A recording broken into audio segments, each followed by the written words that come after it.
There once was a time when New England groaned under the actual pressure of heavier wrongs than those threatened ones which brought on the Revolution. James II., the bigoted successor of Charles the Voluptuous, had annulled the charters of all the colonies, and sent a harsh and unprincipled soldier to take away our liberties and endanger our religion. The administration of Sir Edmund Andros lacked scarcely a single characteristic of tyranny. A governor and council holding office from the king and wholly independent of the country, laws made and taxes levied without concurrence of the people, immediate or by their representatives, the rights of private citizens violated and the titles of all landed property declared void, the voice of complaint stifled by restrictions on the press, and finally disaffection overawed by the first band of mercenary troops that ever marched on our free soil. For 2 years our ancestors were kept in sullen submission by that filial love which had invariably secured their allegiance to the mother country, whether its head chanced to be a parliament, protector, or popish monarch. Till these evil times, however, such allegiance had been merely nominal, and the colonists had ruled themselves, enjoying far more freedom than is even yet the privilege of the native subjects of Great Britain. At length a rumour reached our shores that the Prince of Orange had ventured on an enterprise the success of which would be the triumph of civil and religious rights and the salvation of New England. It was but a doubtful whisper. It might be false, or the attempt might fail, and in either case the man that stirred against King James would lose his head. Still the intelligence produced a marked effect. The people smiled mysteriously in the streets, and threw bold glances at their oppressors, while far and wide there was a subdued and silent agitation, as if the slightest signal would rouse the whole land from its sluggish despondency. Aware of their danger, the rulers resolved to avert it by an imposing display of strength, and perhaps to confirm their despotism by yet harsher measures. One afternoon in April, 1689, Sir Edmund Andros and his favourite councillors, being warm with wine, assembled the redcoats of the governor's guard, and made their appearance in the streets of Boston. The sun was near setting when the march commenced. The roll of the drum at that unquiet crisis seemed to go through the streets less as the martial music of the soldiers than as a muster call to the inhabitants themselves. A multitude of various avenues assembled in King Street, which was destined to be the scene, nearly a century afterward, of another encounter between the troops of Britain and a people struggling against her tyranny. Though more than 60 years had elapsed since the Pilgrims came, this crowd of their descendants still showed the strong and sombre features of their character, perhaps more strikingly in such a stern emergency than on happier occasions. There was the sober garb, the general severity of mien, the gloomy but undismayed expression, the scriptural forms of speech, and the confidence in heaven's blessing on a righteous cause which would have marked a band of the original Puritans when threatened by some peril of the wilderness. Indeed, it was not yet time for the old spirit to be extinct, since there were men in the street that day who had worshipped there beneath the trees before a house was reared to the God for whom they had become exiles. Old soldiers of the Parliament were here too, smiling grimly at the thought that their aged arms might strike another blow against the house of Stuart.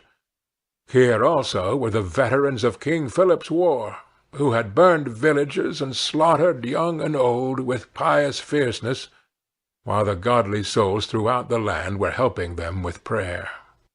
Several ministers were scattered among the crowd, which, unlike all other mobs, regarded them with such reverence as if there were sanctity in their very garments. These holy men exerted their influence to quiet the people, but not to disperse them.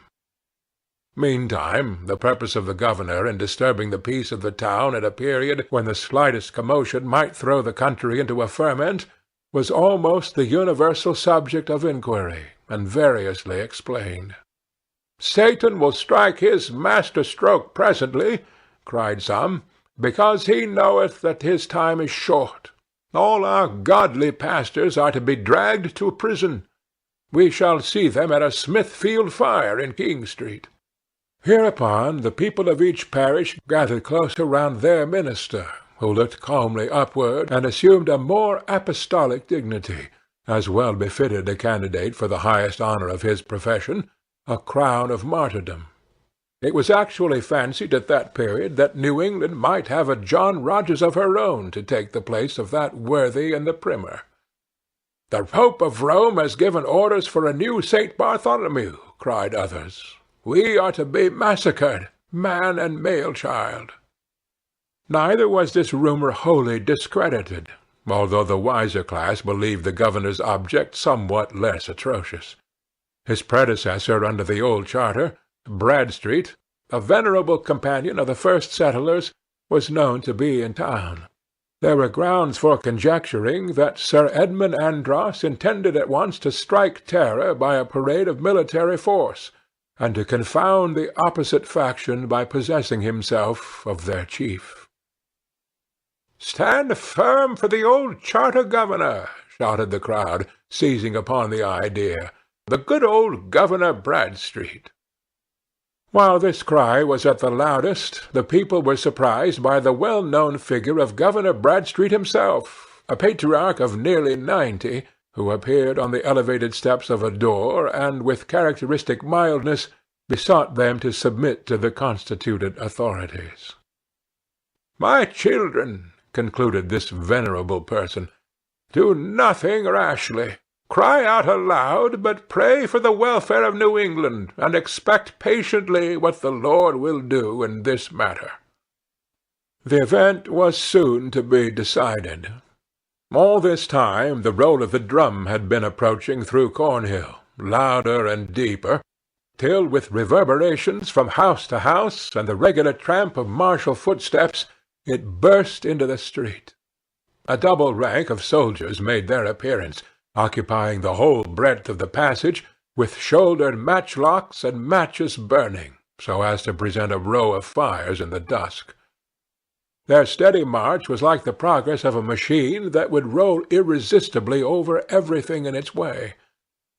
Next, moving slowly, with a confused clatter of hoofs on the pavement, rode a party of mounted gentlemen, the central figure being Sir Edmund Andros, elderly but erect and soldier-like. Those around him were his favourite counsellors and the bitterest foes of New England. At his right hand rode Edward Randolph, our arch-enemy, that blasted wretch, as Cotton Mather calls him, who achieved the downfall of our ancient government, and was followed with a sensible curse through life, and to his grave. On the other side was Bullivant, scattering jests and mockery as he rode along. Dudley came behind with a downcast look, dreading, as well he might, to meet the indignant gaze of the people, who beheld him, their only countryman by birth, among the oppressors of his native land. The captain of a frigate in the harbour, and 2 or 3 civil officers under the crown were also there. But the figure which most attracted the public eye and stirred up the deepest feeling was the episcopal clergyman of King's Chapel, riding haughtily among the magistrates in his priestly vestments, the fitting representative of prelacy and persecution, the union of church and state, and all those abominations which had driven the Puritans to the wilderness. Another guard of soldiers, in double rank, brought up the rear. The whole scene was a picture of the condition of New England, and its moral, the deformity of any government that does not grow out of the nature of things and the character of the people. On one side the religious multitude with their sad visages and dark attire, and on the other the group of despotic rulers, with the high churchmen in the midst, and here and there a crucifix at their bosoms, all magnificently clad, flushed with wine, proud of unjust authority, and scoffing at the universal groan.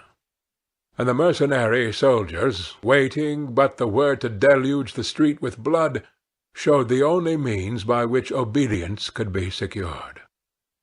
"O Lord of hosts!" cried a voice among the crowd, "provide a champion for thy people." This ejaculation was loudly uttered, and served as a herald's cry to introduce a remarkable personage. The crowd had rolled back, and were now huddled together nearly at the extremity of the street, while the soldiers had advanced no more than a third of its length. The intervening space was empty, a paved solitude between lofty edifices, which threw almost a twilight shadow over it. Suddenly there was seen the figure of an ancient man, who seemed to have emerged from among the people, and was walking by himself along the centre of the street to confront the armed band. He wore the old Puritan dress, a dark cloak and a steeple-crowned hat in the fashion of at least 50 years before, with a heavy sword upon his thigh, but a staff in his hand to assist the tremulous gait of age. When at some distance from the multitude, the old man turned slowly round, displaying a face of antique majesty, rendered doubly venerable by the hoary beard that descended on his breast. He made a gesture at once of encouragement and warning, then turned again and resumed his way. "Who is this grey patriarch?" asked the young men of their sires. "Who is this venerable brother?" asked the old men among themselves. But none could make reply. The fathers of the people, those of 80 years and upward, were disturbed, deeming it strange that they should forget one of such evident authority, whom they must have known in their early days, the associate of Winthrop and all the old councillors, giving laws and making prayers and leading them against the savage. The elderly men ought to have remembered him too, with locks as grey in their youth as their own were now. And the young, how could he have passed so utterly from their memories, that hoary sire, the relic of long-departed times, whose awful benediction had surely been bestowed on their uncovered heads in childhood? "Whence did he come? What is his purpose? Who can this old man be?" whispered the wondering crowd. Meanwhile the venerable stranger, staff in hand, was pursuing his solitary walk along the centre of the street.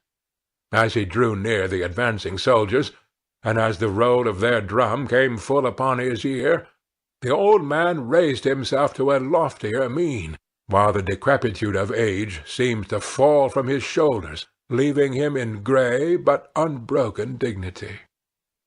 Now he marched onward with a warrior's step, keeping time to the military music. Thus the aged form advanced on one side, and the whole parade of soldiers and magistrates on the other, till, when scarcely 20 yards remained between, the old man grasped his staff by the middle and held it before him like a leader's truncheon. "Stand!" cried he. The eye, the face, and attitude of command, the solemn yet warlike peal of that voice, fit either to rule a host in the battlefield or be raised to God in prayer, were irresistible. At the old man's word and outstretched arm, the roll of the drum was hushed at once, and the advancing line stood still. A tremulous enthusiasm seized upon the multitude. That stately form, combining the leader and the saint, so grey, so dimly seen, in such an ancient garb, could only belong to some old champion of the righteous cause whom the oppressor's drum had summoned from his grave. They raised a shout of awe and exultation, and looked for the deliverance of New England. The governor and the gentlemen of his party, perceiving themselves brought to an unexpected stand, rode hastily forward, as if they would have pressed their snorting and affrighted horses right against the hoary apparition. He, however, blenched not a step, but, glancing his severe eye round the group, which half encompassed him, at last bent it sternly on Sir Edmund Andros. One would have thought that the dark old man was chief ruler there, and that the governor and council, with soldiers at their back, representing the whole power and authority of the crown, had no alternative but obedience. "What does this old fellow here?" cried Edward Randolph fiercely. "On, Sir Edmund! Bid the soldiers forward, and give the dotard the same choice that you give all his countrymen, to stand aside or be trampled on." "Nay, nay, let us show respect to the old grandsire," said Bullivant, laughing.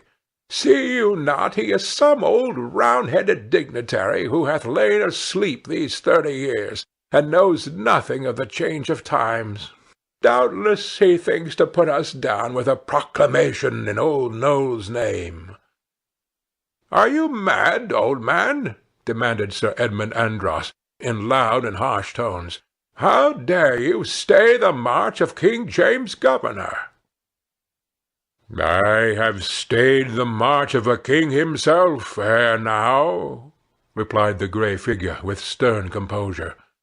"I am here, Sir Governor, because the cry of an oppressed people have disturbed me in my secret place, and beseeching this favour earnestly of the Lord, it was vouchsafed me to appear once again on earth in the good old cause of his saints. And what speak ye of James? There is no longer a popish tyrant on the throne of England, and by to-morrow noon his name shall be a byword in this very street, where ye would make it a word of terror. Back, thou that wast a governor, back! With this night thy power is ended. To-morrow the prison. Back, lest I foretell the scaffold." The people had been drawing nearer and nearer, and drinking in the words of their champion, who spoke in accents long disused, like one unaccustomed to converse except with the dead of many years ago. But his face stirred their souls. They confronted the soldiers, not wholly without arms, and ready to convert the very stones of the street into deadly weapons. Sir Edmund Andros looked at the old man. Then he cast his hard and cruel eye over the multitude, and beheld them burning with that lurid wrath so difficult to kindle or to quench, and again he fixed his gaze on the aged form which stood obscurely in an open space where neither friend nor foe had thrust itself. What were his thoughts he uttered no word which might discover, but whether the oppressor were overawed by the grey champion's look, or perceived his peril in the threatening attitude of the people, it is certain that he gave back, and ordered his soldiers to commence a slow and guarded retreat. Before another sunset, the governor and all that rode so proudly with him were prisoners, and long ere it was known that James had abdicated, King William was proclaimed throughout New England. But where was the grey champion? Some reported that when the troops had gone from King Street, and the people were thronging tumultuously in their rear, Bradstreet, the aged governor, was seen to embrace a form more aged than his own. Others soberly affirmed that while they marvelled at the venerable grandeur of his aspect, the old man had faded from their eyes, melting slowly into the hues of twilight, till where he stood there was an empty space. But all agreed that the hoary shape was gone. The men of that generation watched for his reappearance in sunshine and in twilight, but never saw him more, nor knew when his funeral passed, nor where his gravestone was. And who was the grey champion? Perhaps his name might be found in the records of that stern court of justice which passed a sentence too mighty for the age, but glorious in all after-times for its humbling lesson to the monarch and its high example to the subject. I have heard that whenever the descendants of the Puritans are to show the spirit of their sires, the old man appears again. When 80 years had passed, he walked once more in King Street. 5 years later, in the twilight of an April morning, he stood on the green beside the meeting-house at Lexington, where now the obelisk of granite with a slab of slate inlaid commemorates the first fallen of the Revolution. And when our fathers were toiling at the breastwork on Bunker's Hill, all through that night the old warrior walked his rounds. Long, long may it be ere he comes again. His hour is one of darkness and adversity and peril. But should domestic tyranny oppress us, or the invader's step pollute our soil, still may the great champion come, for he is the type of New England's hereditary spirit, and his shadowy march on the eve of danger must ever be the pledge that New England's sons will vindicate their ancestry. End of The Great Champion.